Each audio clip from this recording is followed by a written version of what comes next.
Digital transformation, as critical during conflict as in peace.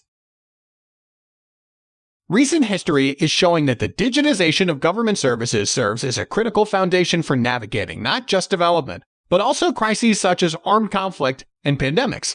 The pandemic, armed conflicts, and natural disasters have again brought the importance of digital services delivery to the forefront. While governments across the world are struggling to strengthen their public digital services, it is clear that changes or transformations related to digitalization must start with the political will to change and the assessment of the digital maturity levels of existing public services. Two of the most glaring and contrasting examples of the influence that digital transformation and crisis have on each other can be found in recent European history. Take Estonia, a small Baltic state of just over 1 million people, which in 1991, after 50 years of foreign influence, with limited legacy technology systems and virtually no resources to speak of, began a transformation into what is now considered to be one of the world's most digital nations. It rose from the ashes of the Cold War. Out of necessity and with a healthy dose of political will, Estonia launched the Tiger Leap initiative in 1996, a countrywide IT infrastructure development program to catch up to the West.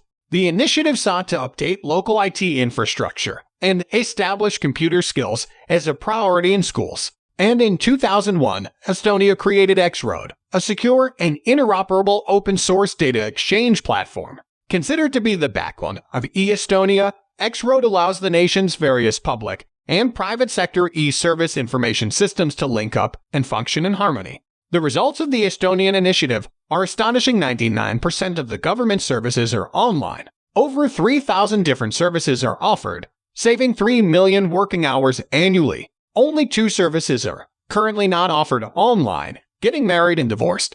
Not to say that the digital transformation in Estonia occurred without a hitch. In 2007, the country experienced a widespread cyber attack. Originating from Russia, the attack simultaneously took offline 58 Estonian websites, including those of the government, most newspapers, and many banks. Although no information was lost during this event, Estonia had backed up important data outside of its borders before the attack. Another story on digitization is Ukraine. Recent world events, such as the COVID-19 pandemic, the war in Ukraine, and its devastating humanitarian crisis have made it evident that the benefits of digitalization of public services outweigh the challenges facing such a demanding undertaking. Ukraine started its digital transformation efforts in 2014 and has since risen 18 places in the United Nations e-Government Development Index. The Ministry for Digital Transformation, MDT, was established in 2019 and has since created DIA, its flagship and modern platform that acts as a one-stop shop for public services.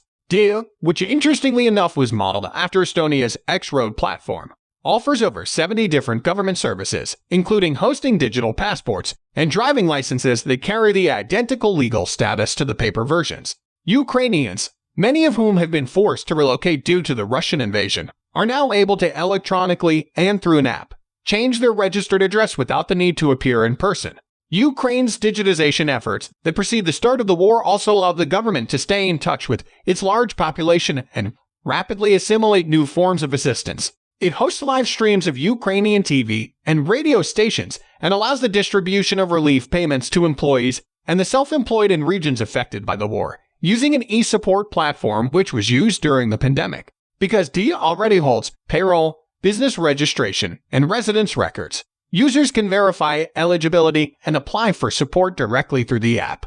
The country's pre-war adoption of a digital government model is undoubtedly bearing fruit in these difficult times. Such examples emphasize that governments often face enormous pressure to appease their constituents' expectations regarding service delivery in times of peace and crisis. Government reputation depends on its digital appearance, the way it is represented digitally through its portals, services, and interactions with citizens online. People expect to accomplish things easily when going digital, and they expect continuity during times of war and natural disasters. The development of simple yet practical guidelines is crucial to help public sector representatives navigate the digitization process of public services. History has taught us that when it comes to government digital transformation, conflicts create opportunities, and preemptive digital maturity helps navigate troubled waters.